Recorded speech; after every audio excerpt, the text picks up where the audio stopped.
This is the first of two SY3 screencasts looking at the role of the nation state. Okay, there are four things that you need to know for the exam on this particular topic. You obviously need a definition of the nation state. Secondly, you need a bit of historical background. You need to know a little bit about the origins of the nation state.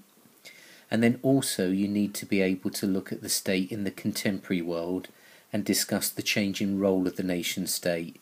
And we're going to do that in this screencast by looking at the impact of globalization. And then in the second screencast on the nation state, we're going to explore the impact of devolution and nationalism on the nation state.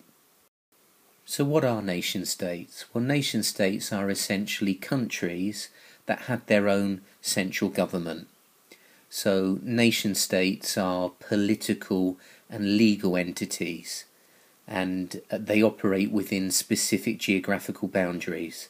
So they have borders, they have a clearly defined territory. All nation states have a central government which exercises legal control over the population that reside within these boundaries. So the central government can pass legislation, can raise taxes from its population, and also crucially the central government has a monopoly over the use of legitimate violence within its territory, and that means that the central government is responsible through things like the police for maintaining order and security. And finally, all nation states, at least in principle, are considered sovereign bodies. And what this means is that all states are meant to be free from interference from the outside in relation to their domestic affairs. And if you follow international politics in the news, you will often hear about states complaining that other nation states are interfering in their domestic affairs.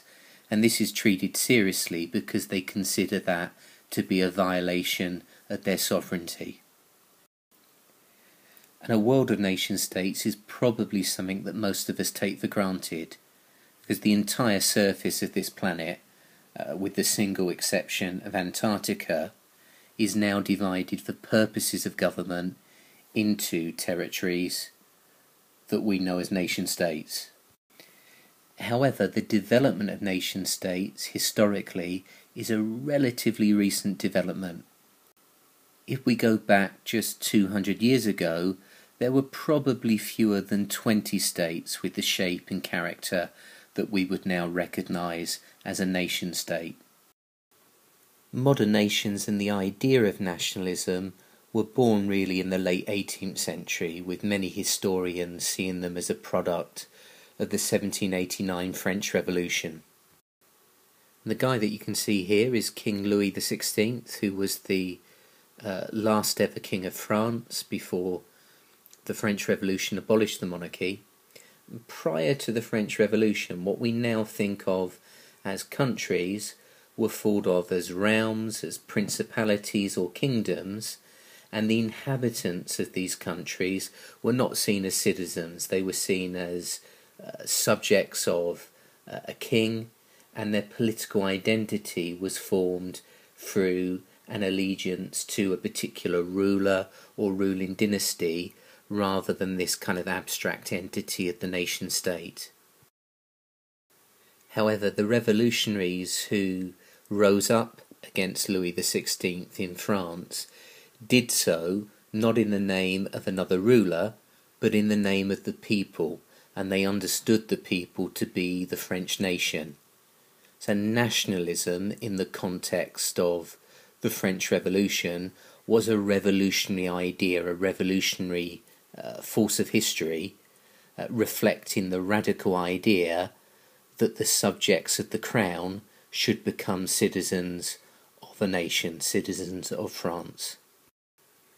And this idea of nationalism spread throughout Europe during the 19th century, and during the 20th century the doctrine of nationalism, which had been born in Europe, spread throughout the globe as the people of places in Africa and Asia rose up in opposition to colonial rule.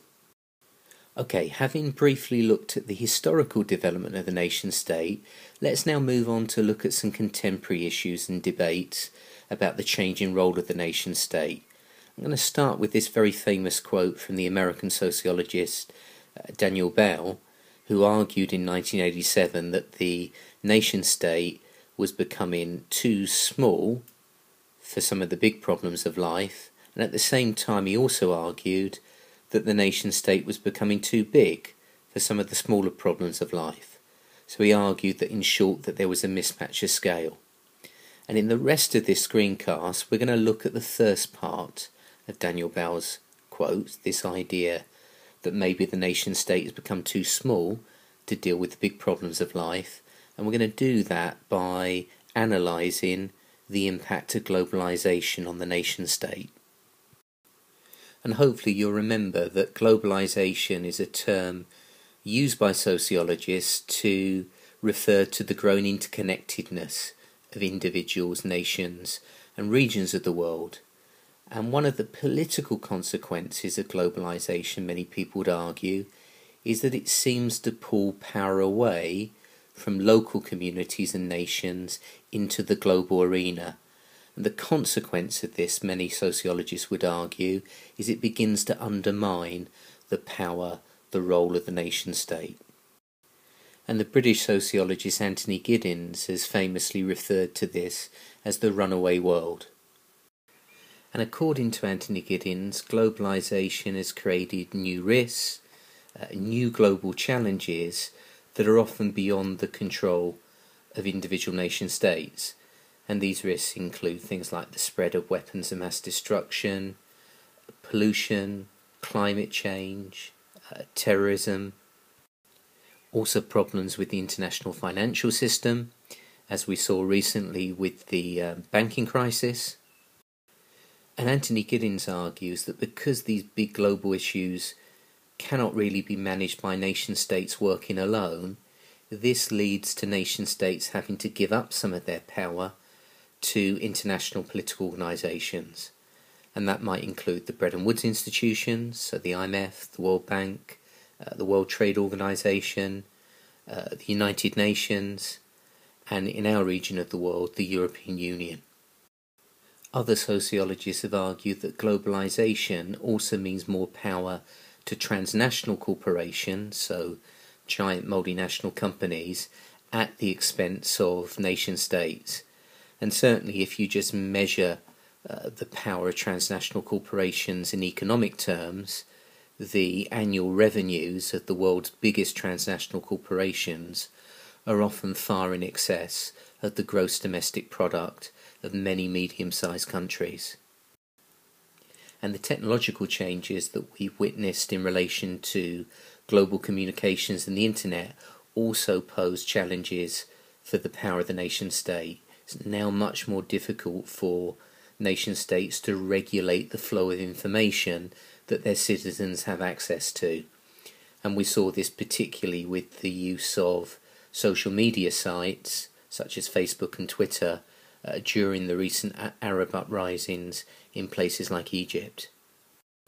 And there are now some nation states that are worried about these developments, and they're trying to keep real tight control on the internet. The most famous example is probably China, and people talk about the kind of state control of the internet within China as the Great Firewall of China. However, we should be careful not to exaggerate the decline of the nation state. For example, some of these international political organisations that we identified, such as the International Monetary Fund and the European Union, we need to recognise that behind these institutions are often powerful nation states who are in effect pulling the strings. So, for example, many people would argue that the Bretton Woods institutions, including the IMF, are largely under the control of the most powerful nation states in America and Western Europe.